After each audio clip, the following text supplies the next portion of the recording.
माँ शब्द का उच्चारण हृदय में आनंद भर देता है। माँ ममता की स्वार्थरहित वो मूर्ति है जो सिर्फ परिवार के लिए जीती है, परिवार के हर सदस्य को अपने से पहले रखती है, सुबह से रात तक सबकी निस्वार्थ सेवा करती है। वो हमारी पहली गुरु है जो हमारे अंदर मोरल वैल्यूज डालकर हमें सही रास्ते पर चलाती है। इसलिए कहा गया है कि भगवान हर जगह नहीं हो सकते तो उन्होंने हमें माँ दी है। हमारे ग्रंथ कहते हैं मातृदेवो भव, पर हम माँ को बहुत सस्ते में ले लेते हैं। चलिए आज मृत शैया पर लेटी माँ के अलविदा वचनों को सुन माँ की महानता और प्यार को प्रणाम करते हैं। कैंसर लास्ट स्टेज से जूझती 65 वर्षीय माँ कौशल्या आज बिस्तर पर बिल्कुल शांत लेटी है। अभी थोड़ी देर पहले वो किचन में चक्कर खाकर गिर पड़ती है। बड़ी बहू गीता और बेटे अरुण के साथ सहारा ले अपने कमरे में आकर बिस्तर पर लेट जाती है। बहू उन्हें पानी पिलाती है। कौशल्या माँ काफी दिनों से बहुत कमजोरी महसूस कर रही है, पर फिर भी रोज टाइम से उठना, पूजा करना, पति को नाश्ता देना, बच्चों का टिफिन लगाना, बेटे के लंच और नाश्ते की तैयारी में बहू के साथ लगी रहना उनकी आदत सी है। पर आज जैसे ही वो किचन में गई उनकी आंखों में अंधेरा छाया और दीवार पकड़ते पकड़ते भी जमीन पर गिर पड़ी। डॉक्टरों ने ज्यादा से ज्यादा 24 घंटे के जीवन की हिदायत दे दी है। माँ के मानस पटल पर अपनी शादी को लेकर अब तक की सभी घटनाएं चलचित्र सी घूम रही है। याद आ रहा है कि उनका पूरा घर छोटे छोटे बल्ब की रोशनी से दमक रहा है। सभी लोग बारात के स्वागत की तैयारियों में व्यस्त हैं। 19 वर्षीय कौशल्या जी दुल्हन के जोड़े में सजी संवरी बारात के आने का इंतजार कर रही है। उनका मन नए घर में जाने और सभी नए लोगों के साथ रहने की चिंता में भयभीत है। तभी बारात आ जाती है और सभी लोग बारात के स्वागत में व्यस्त हो जाते हैं।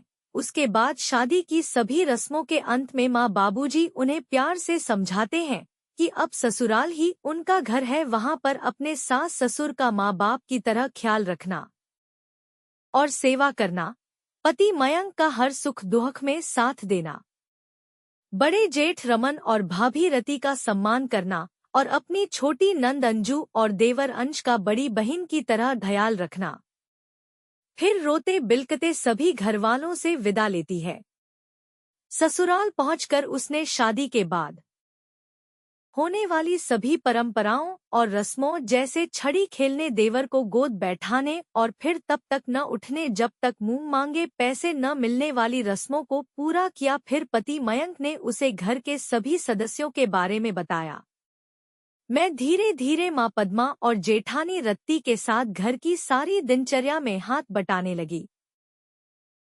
अब मैं 2 बच्चों अमर और अलका की माँ थी। मेरे ससुर मदन बाबूजी मेरे हाथों के बने हलवे के बहुत शौकीन थे और उन्होंने बच्चों को भी खूब शौक से हलवा खाना सिखाया था। कौशल्या के मनस पटल पर बच्चों की पढ़ाई, शादी और माँ बाबूजी के गुजरने की सभी घटनाएं तैरती चली गई। माँ बाबूजी बच्चों की शादी और उनके बच्चों को देखने की लालसा लिए ही भगवान को प्यारे हो गए।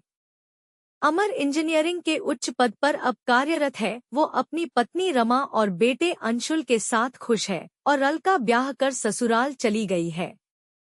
कौशल्या का सिर चकराने लगा और गला सूखने लगा। उसने पास बैठे पति की ओर देखा और पानी मंगा। पति की खोई हुई स्थिति देख उसने पति का हाथ पकड़कर कहा कि देखो आज मैं कितनी मजबूर हो गई हूँ।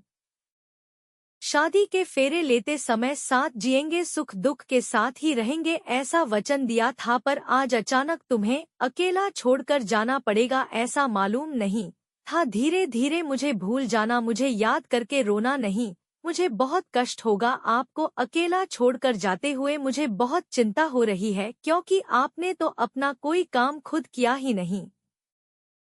मंदिर के बगल वाली अलमारी में आपकी लो ब्लड प्रेशर की और डायबिटीज की दवाई है, उन्हें रोज टाइम से लेना। अगर ब्लड प्रेशर लो हो जाए तो उसके बगल में ग्लूकोज का डिब्बा रखा है, उसमें से खा लेना। अपनी गुस्से की आदत कम कर देना। अगर बहू चाय और खाना देने में लेट हो जाए दो उसे डांटना मत, गुस्सा मत करना, जो भी खाना मिले उसे प्यार से खा लेना और बच्चियों के साथ हमेशा मुस्कुराते रहना, कभी उदास न होना, मेरे बिना जीने की आदत डाल लेना। बेटा बहू अगर कुछ गलत कह दे तो चुपचाप सुन लेना, सब कुछ जगह पर और ध्यान से रखने की आदत डालना। मेरी अनुपस्थिति में कमजोर नहीं पड़ना, अब सुबह अपने आप उठने की आदत डालना, मेरे जगाने की प्रतीक्षा न करना, छड़ी लेकर धीरे धीरे चलना, अगर बीमार पड़ जाओ तो चिड़चिड़े मत होना और रात को अंधेरे में उठना तो ध्यान रखना कि धीमे चलो ताकि चोट न लगे, क्योंकि सबके पास सेवा करने का समय नहीं होगा। रात सोते समय पानी का गिलास कमरे में रख लेना, मुझे बहुत दुख हो रहा है पर मुझे जाना होगा। रोते हुए बहू बेटे से माँ कौशल्या कहती है, अरे तुम लोग रो क्यों रहे हो, अब मैं सारी जिम्मेवारी तुम लोगों पर छोड़कर जा रही हूँ। अपने पापा से कभी किसी बात पर नाराज न होना, रात में सभी लोग डिनर साथ में करना।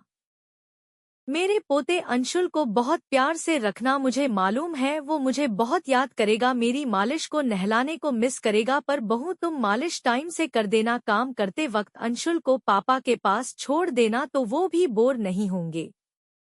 मैं पापा की हर वक्त कितनी चिंता करती थी, खाने पीने सबका ध्यान रखती थी, पर बहू ने आकर मेरी सारी जिम्मेदारियां धीरे धीरे उठा ली। मुझे अपनी रमा इस पर बहुत गर्व है। अब मैं अपनी सारी जिम्मेवारी उसे सौंप रही हूँ। तुम लोगों को छोड़कर जाने का मन बिल्कुल नहीं है पर जाना तो पड़ेगा। अपनी माँ की जो भी बात बुरी लगी हो उन्हें भूल जाना। जब माँ की बहुत याद आए तो पापा के साथ बैठकर सब वो समय याद करना जो हमने साथ में हंसकर बिताए थे। कभी कभी पापा के साथ बैठकर टीवी देख लेना और उन्हें लाइब्रेरी ले जाना मत भूलना। अरे लो, अलका भी आ गई है, पगली रोती क्यों है, एक ना एक दिन तो सबको जाना है। गीता में लिखा है जिसका जन्म हुआ है उसकी मृत्यु निश्चित है। दुनिया में हम अकेले आए हैं और अकेले ही जाएंगे। मेरे जाने के बाद कभी कभी घर आती रहना, भाभी को बड़ी बहन की तरह प्यार करना। कभी कभी तुम सब अपने पापा को मंदिर लेकर जाना, अगर वो घर में बोर हो तो उन्हें दोस्तों के घर छोड़ा आना।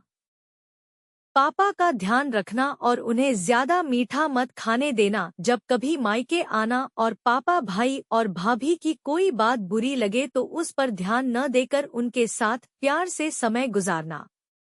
राखी का त्योहार धूमधाम से मनाना और भाभी को भी उनके मायके जाकर अपने भाई को राखी बांधने का समय देना। अपने ससुराल में सबसे मिलजुल कर प्यार से रहना, किसी को शिकायत का मौका न देना। भैया रमन और भाभी ने मुझे इस घर में बहुत प्यार दिया है। भाभी अब मुझे जाना होगा, अब अपनी सारी जिम्मेदारी आपको सौंप दी है। भगवान हर जन्म में मुझे आप जैसी भाभी दे जिसने मेरी हर गलती और कमी को नजरअंदाज किया है। भैया ने बड़े भाई के जैसी पूरी जिम्मेवारी निभाई है। माँ बोली, अब मैं आप लोगों की कोई सेवा नहीं कर पाऊंगी। तुम सब भगवान की भक्ति और पूजा करना ना भूलना। और हाँ मयंक, हमने आपसे जिंदगी भर कुछ छुपाया है, उसके लिए माफ कर देना। मैंने अपनी साड़ी वाली अलमारी में थोड़े थोड़े करके 35 लाख रुपया जमा करे हैं, उसको बच्चों में बराबर बांटकर 5 लाख अपनी जरूरतों के लिए रख लीजिएगा। मुझे एक बार अंशुल को प्यार करने दो, क्योंकि मुझे अब जाना है। मैं कहाँ तुम सबको छोड़ के जाना चाहती हूँ, पर जाना तो पड़ेगा ना। अब मैं अपने प्यारे फूल जैसे परिवार से कभी नहीं मिलूंगी। मैंने तुम लोगों के साथ कुछ अन्याय या गलती की हो तो तुम सब हमें क्षमा कर देना। अरे ये क्या, कोई मुझे लेने आया है? मुझे जाना होगा, मुझे जाने दो, मुझे जाने दो। आंगन में अपना शरीर छोड़कर जा रही हूँ। बहुत दर्द हो रहा है मुझे, लेकिन मैं मजबूर हूँ। अब मैं जा रही हूँ, मेरा मन बहुत दुखी है, मैं अब कुछ नहीं कर सकती। मुझे जाने दो, मुझे जाने दो, मुझे क्षमा करना। अच्छा अलविदा, अब कभी मिलना न होगा। मेरे प्यारे परिवार को अलविदा। मैं बहुत मजबूर हूँ, मेरा मन नहीं मान रहा है, पर मैं अब कुछ नहीं कर सकती।